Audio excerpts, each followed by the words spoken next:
गरीब पर गर्मी का कहर। संगम एक बहुत ही गरीब मजदूर था। वह दिन रात मेहनत करके बहुत मुश्किल से कुछ पैसे कमा पाता था, जिससे उनके घर का खर्चा चलता था। संगम के घर में उसकी पत्नी शांता और 2 बच्चे और उसकी एक बूढ़ी माँ थी। संगम का गांव राजस्थान के इलाके में था, जहां बहुत ही गर्मी पड़ती थी। अब बस गर्मी के दिन आ ही गए थे। गर्मी बढ़ती जा रही थी। इस गर्मी में भी संगम को दिन रात मजदूरी करनी पड़ती थी, तब कहीं जाकर उनके घर का खर्चा चलता था। गर्मी की वजह से काम करने में बड़ी मुश्किल आती थी। संगम को अब यह चिंता सताने लगी थी कि गर्मी दिन पर दिन बढ़ती जा रही है। गर्मी का कहर बढ़ता ही जा रहा है, जिस कारण से काम धंधे भी कम हो गए थे और अब तो संगम को काम मिलना भी बहुत कम हो गया था। अब उसके घर का खर्चा चलना मुश्किल हो गया था। एक दिन संगम अपनी पत्नी से कहता है, शांता, मैं तो बहुत परेशान हो गया हूँ। एक तो गर्मी में काम करना बड़ा मुश्किल है, ऊपर से गर्मी और भी बढ़ती ही जा रही है। अब तो काम भी कम हो गया है, मुझे तो अब काम भी नहीं मिल पा रहा है। मुझे समझ नहीं आ रहा है कि अब घर का खर्चा कैसे चलेगा, माँ की दवाइयाँ कैसे आएंगी। आप चिंता ना करें जी, भगवान सब ठीक कर देंगे। अब गर्मी तो सभी के लिए पड़ रही है, जो होगा देखा जाएगा।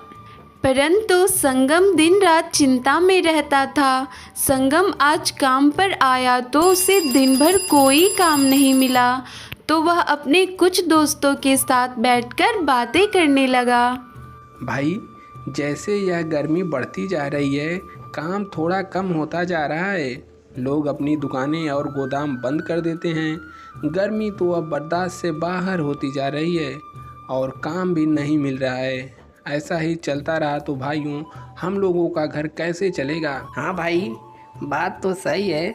आखिर इतनी गर्मी में हम लोग काम करने के लिए ही घर से बाहर निकलते हैं और ऊपर से भी हमें काम ना मिले तो हमारे घर का चूल्हा कैसे जलेगा। संगम और उसके साथी बहुत परेशान थे और उस दिन उन्हें कोई भी काम नहीं मिला। शाम को वे सब अपने घर वापस चले गए। शांता, आज मजदूरी का कोई भी काम नहीं मिला। आज दिन भर मैं खाली ही बैठा रहा, मेरे साथी भी खाली बैठे रहे। इसी तरह चलता रहा तो घर का खर्चा कैसे चलेगा। देखिए, अभी घर में 3-4 दिन का राशन है। आप बिल्कुल चिंता ना करें, भगवान सब अच्छा करेंगे। अगले दिन संगम सुबह सुबह मजदूरी के लिए निकलता है। बहुत मुश्किल से काम ढूंढने पर उसे एक गोदाम में सामान ढोने का काम मिल जाता है। वह रिक्शा लेकर सामान लेने पहुंचता है। उस दिन बहुत ज़्यादा गर्मी थी।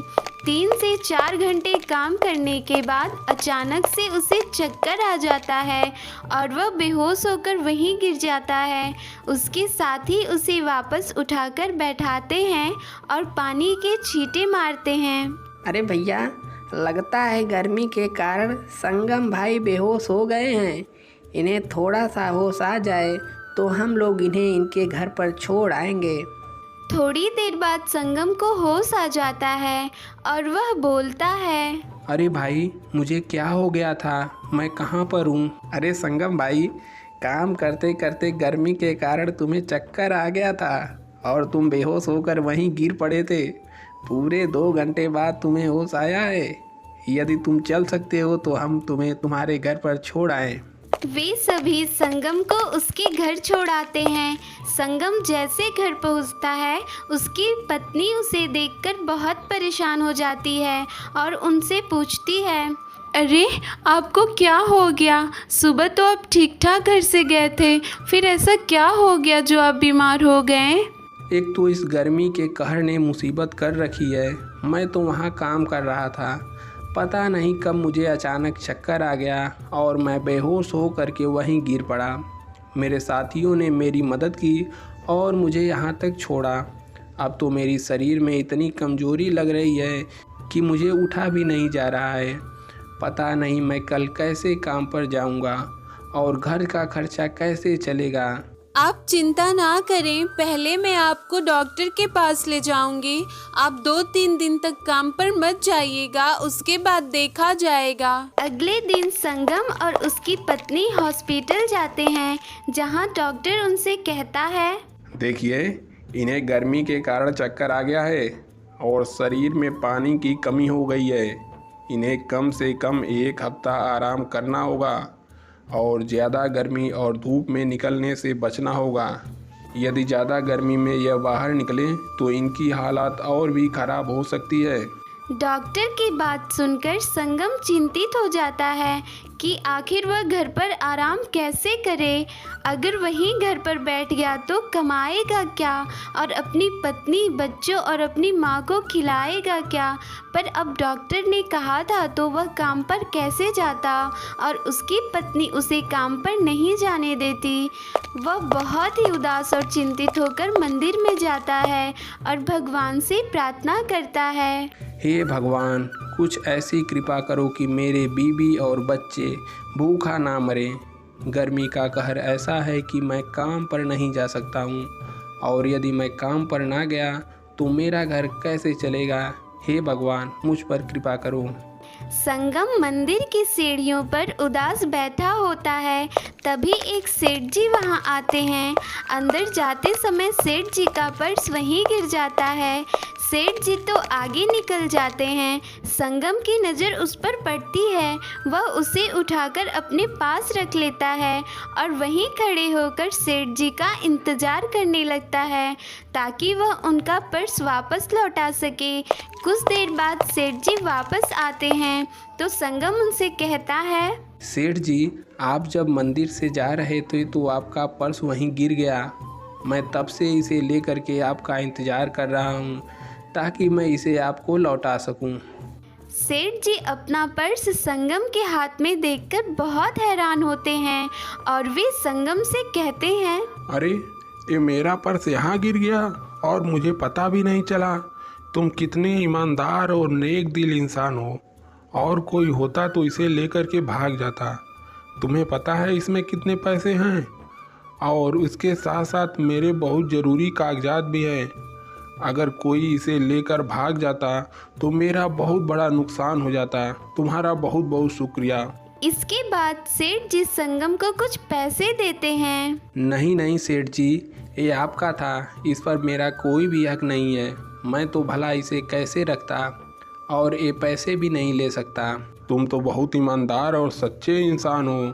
तुम कहाँ रहते हो और क्या काम करते हो? सेठ जी, मैं यहीं पास में ही रहता हूँ, परंतु आजकल मेरे पास कोई भी काम धंधा नहीं है। गर्मी के कहर ने ऐसी हालात कर दी है कि मैं बाहर भी काम नहीं कर सकता।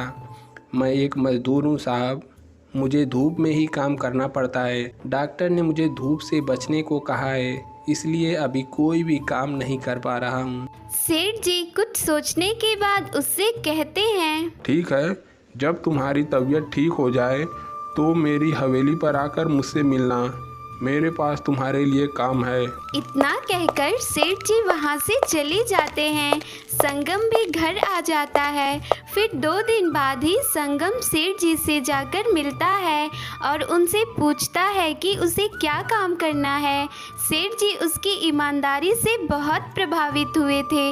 वे उसे गोदाम पर सामान का हिसाब किताब करने के लिए रख लिए। अब संगम को कहीं भी धूप में नहीं निकलना पड़ेगा।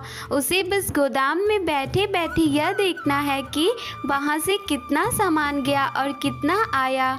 उसे वहाँ खाना भी मिलेगा। संगम तो यह सुनकर बहुत खुश हो जाता है। उसे समझ आ जाता है कि भगवान ने आखिर उसकी सुन ही ली। सेठ जी को ऐसा ही ईमानदार इंसान चाहिए था जिसके भरोसे वह अपना सारा गोदाम छोड़ सके। सेठ जी उसे अच्छी खासी तनख्वाह पर रख लेते हैं। अब संगम के सारे दुख कट जाते हैं। यदि कहानी पसंद आई हो तो वीडियो को लाइक करें और चैनल को भी सब्सक्राइब कर लें और घंटे के निशान को दबाना बिल्कुल भी ना भूलें।